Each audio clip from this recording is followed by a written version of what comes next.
You guys will never believe what I just did. I literally just made a 20-minute video and forgot to turn my mic on the whole fucking time. Oh, it's one of those days. One of those days. Um, I'm trying to remember exactly everything I was talking about. Oh, I was talking about like, yeah, normalizing certain behavior. Um, I recently have had several different conversations and experiences with some people in my life who have, and I'm guilty of this. This is why I recognize this behavior. Have projected their fears and insecurities and whatever else on to others in their life, and me included, as to certain motivations. Um, the point to all of that was, if you find yourself repeating very similar relationships or situations over and over and over, look at the lowest common denominator. That's you. Okay. Um, there's probably a reason you keep running into the same dynamic.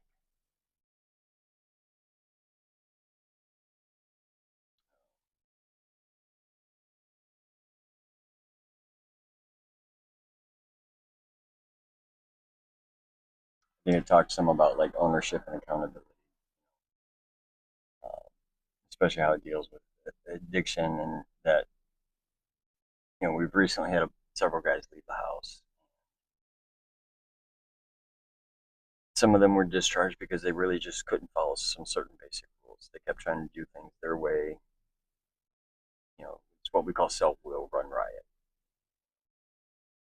I mean, dumb stuff like when they could go to the store and this kind of crap, and getting up every morning to go and do their clinicals, their PhD, IOP. It's like, dude, you've been here for 3 months now. Like, every day you get up at this time, you hop on the transit, you go here, you do that. Store days are this day and this day, and blah blah blah, and they just no couldn't do it. Bottom line was they were looking for reasons, justification to leave because they didn't really want to be there. Now they get to go and cry victim to their friends and family. Oh, it kicked me out.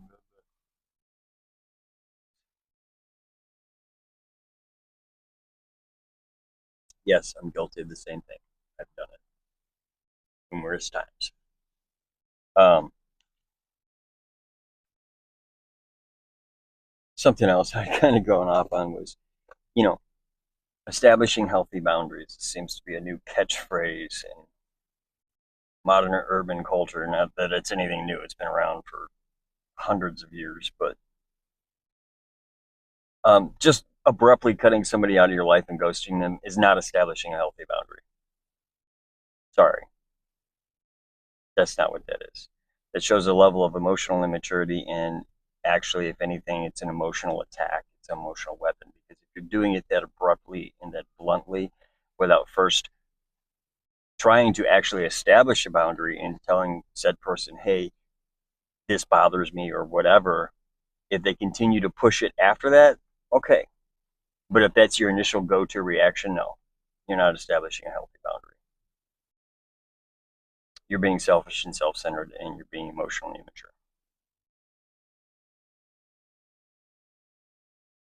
Sorry, my opinion. But in my experience, that's exactly the case, because anybody who does that abruptly, it's because they're typically looking for a reaction, or they're lashing out and they're trying to punish the other person, trying to make them hurt because they felt hurt.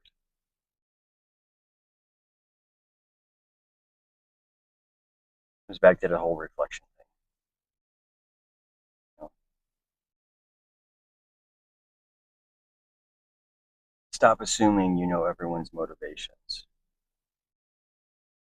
You don't.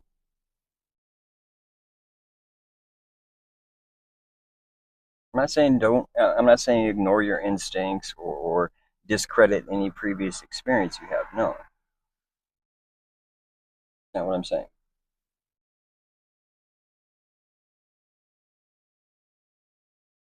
What I am saying is, if you've been talking with somebody for months, and establish some kind of relationship, friendship, whatever.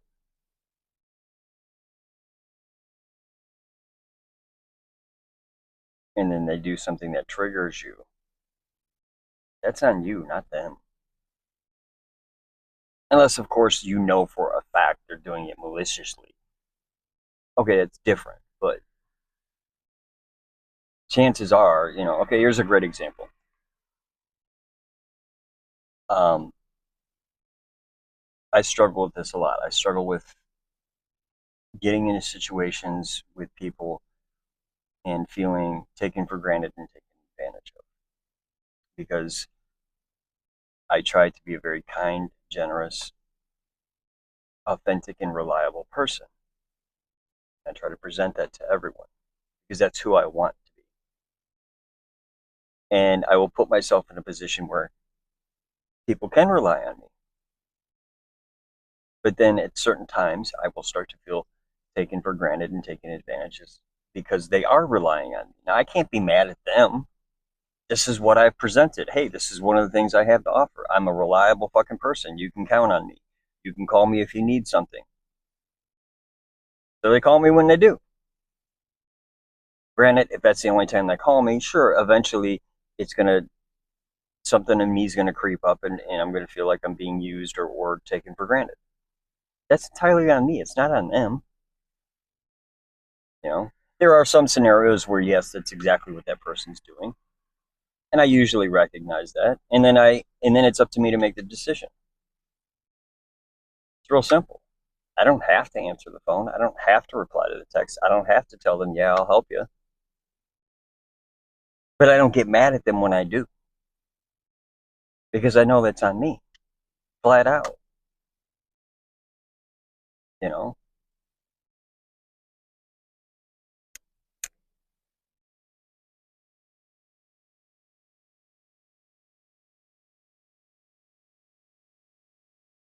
point to that is, yeah, start doing some work to try to recognize where you're blaming other people for your own fears and insecurities. I hear people say this kind of thing all the time. Like, oh, well, they made me feel this way. No, they didn't.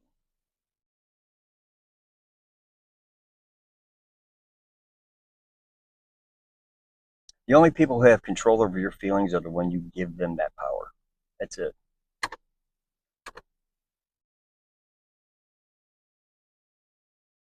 And that's one of the things this person said to me. Oh, you make me feel like this. I'm like, what? What?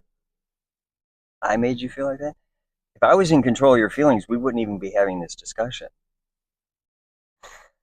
Like, and we would have a completely different dynamic. I'll tell you that right now. Don't blame me because you feel a particular way or because you interpreted my behavior to have certain motivations that were completely untrue.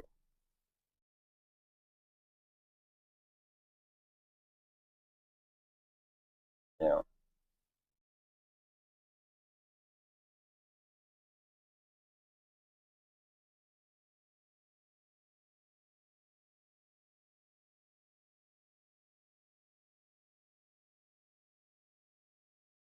and of course, I need to examine,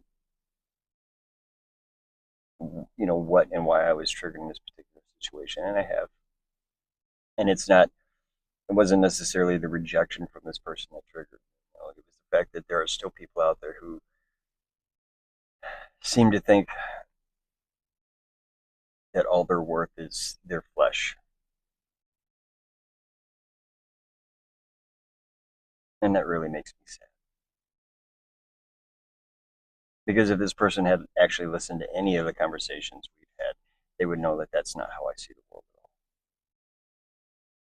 It really isn't, and it was disappointing.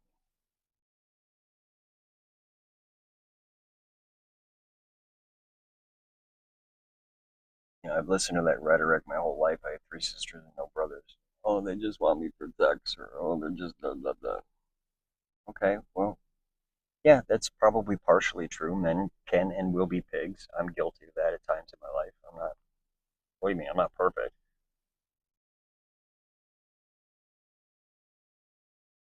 Stop putting yourself in that situation.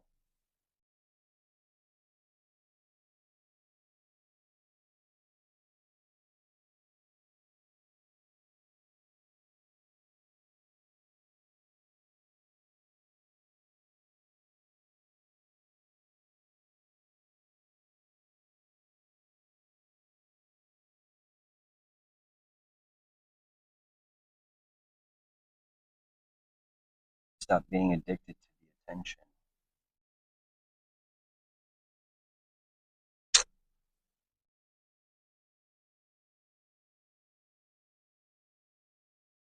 Validate yourself from within. People will match you where your energy is. Those are the people you're going to attract. You know, there's a saying that says, things you resist are the things that persist. What that means in a nutshell is basically this. Because you're putting so much focus on resisting something, or so much energy and focus on a particular fear or insecurity, you're telling the universe, this is what I want in my life. It's going to reflect back, as within, so without. It's really that fucking simple.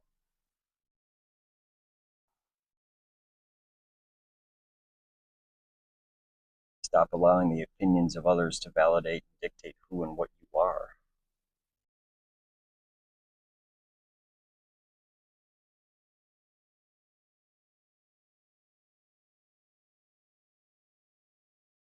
It'd be like me getting pissed off at people who no longer talk to me because they've had to watch me go through 20 years of self-destruction. No, I'm sure it was very painful for them. Why should I be mad at them for distancing themselves from me when I was a complete piece of shit? I'm surprised they stuck around as long as they did. Quite honestly, if I get brutally honest with myself, yeah. No, I don't blame them though. I blame me. I'm the one who did those things. I'm the one who behaved that way. And yes, through my years of active addiction, I absolutely fucking despised myself.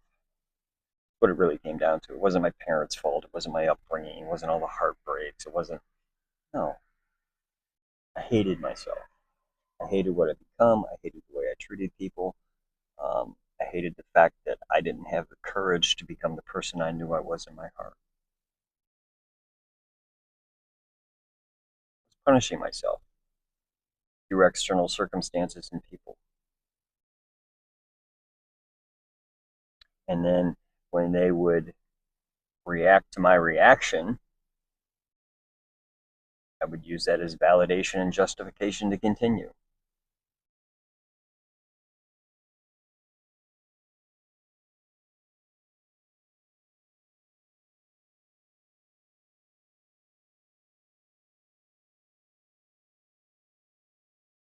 Doesn't make me a bad person. It just means I didn't know any better. You know, unfortunately, most of us are taught some form of transactional love, love under condition. And it's not anyone's fault.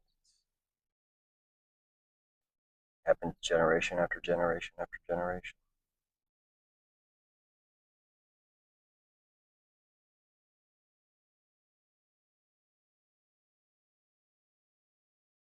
And it's difficult, but you know, one of the things I've learned and still learning how to do is to approach situations and interactions with other people, not necessarily transactional.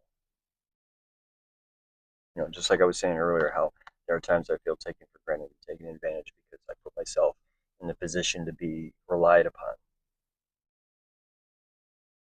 Um,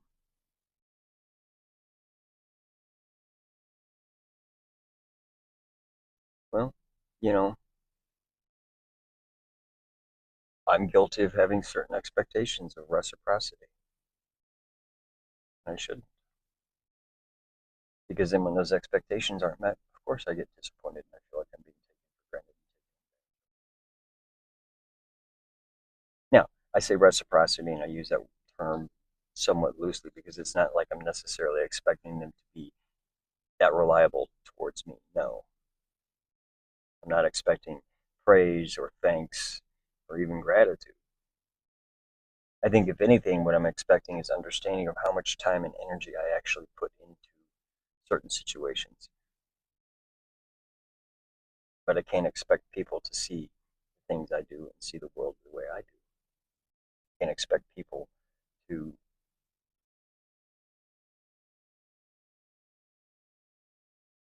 yeah, just to look at the world that way. And that's something I need to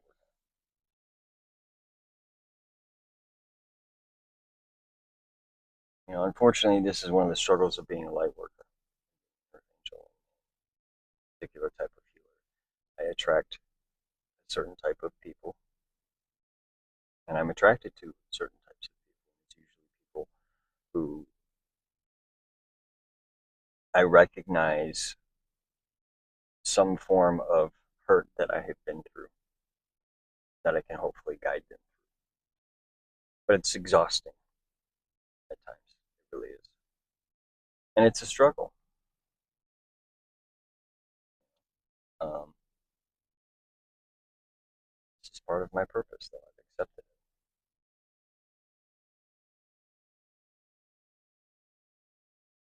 I will say it can be one of the most gratifying things to watch those seeds germinate, see that light, see them start to heal themselves. It's beautiful. It's wonderful. It makes it worth it when it happens. Unfortunately, it doesn't happen as often as I'd like. Or sometimes it does. It probably happens more often than I realize. It's just a lot of times it takes years. I'm not around it.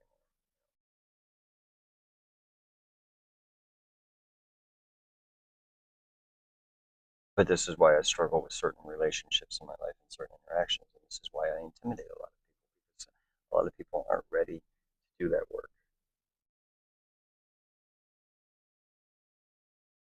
Force them to rise. Elevate yourself. Really not as scary as you think.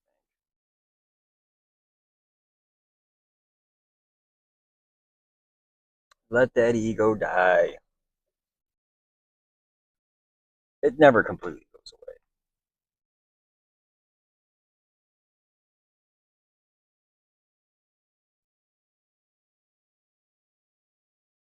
A friend of mine put it one way: it's learning how to reparent yourself. It really comes down to learning how to love yourself.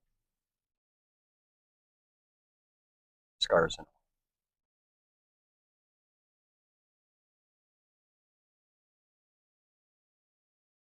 A lot of people think Dark Night of the Soul is about, you know, facing your fears and your traumas and overpowering them. No.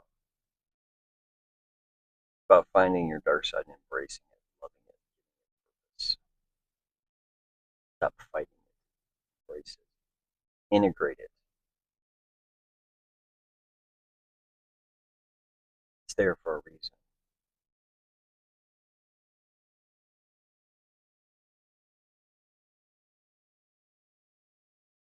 Doesn't mean embrace it and become that. No. It has its time and place, for sure.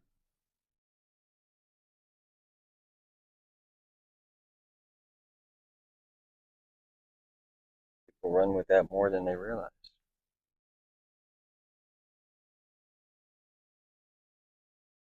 That's what I mean by a function of the ego. You constantly find yourself in a state of reaction, constantly feel offended or like you're always defending yourself. That's essentially your dark side. The reason it's so prevalent is because you haven't fed the other side. True self love. You can and will reach an equilibrium.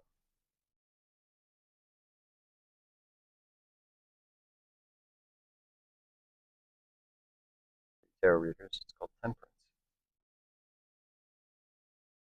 Anyway, I'm rambling. I don't remember what the first video was. I thought it was hilarious that I forgot to turn my mic on. Full moon. No, sorry, new moon. My bad. Probably in another Mercury retrograde or something. I lost track.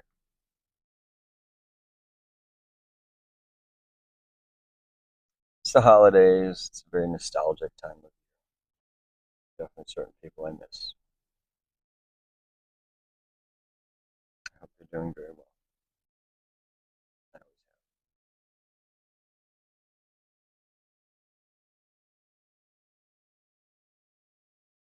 have. Yeah, till we meet again.